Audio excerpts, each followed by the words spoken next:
निराधार वृद्धांना मदतीचा हात सरकारने लाडकी बहीण योजना सुरू केली आणि लाडक्यांच्या खात्यात दर महिन्याला 1500 रुपये टाकत आहे। असे असताना पूर्वी सुरू असलेली निराधार योजना आता स्पेशल फेल ठरत आहे।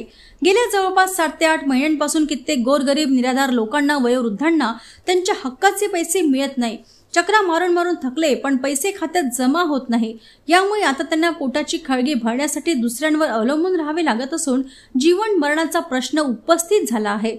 असेच एक उदाहरण गडचांदूर शहरातील प्रभाग क्रमांक 1 गाडगेबाबा नगर मध्ये समोर आले आहे। येथे वास्तव्यास असलेले जवळपास 80 वर्षीय कासम बेग आणि हफीजा बेग या दाम्पत्याकडे पोट भरण्यासाठी अन्नाचा एकही दाणा नव्हता।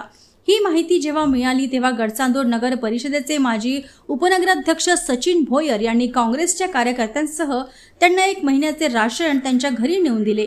आणि आपण पाहतो की आज गडचांदूरचे हे वार्ड नंबर 6 चे नागरिक आहेत, गाडगेबाबा नगर मध्ये राहतात। यांच्या घरी यांना कुणी पोसायसाठी वारस नाही आहे।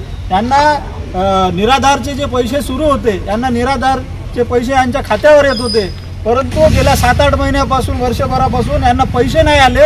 आज यांच्या घरी अनाजाचा एक दाणा सुद्धा नाही आहे। आमचे सामाजिक कार्यकर्ते पुरुषोत्तमजी मेश्राम यांना काही अनाज घेऊन दिलं। अशा परिस्थितीमध्ये सरकार जर या निराधार लोकांचे, या वयोवृद्ध लोकांचे ज्यांचं वय 70 ते 80 वर्ष आहे, अशा नागरिकांचं जर तुम्ही पालन पोषण हे पैसे देऊ शकत नसेल तर तुम्ही त्या लाडक्या बहिणींना कसे का पैसे देऊ शकता?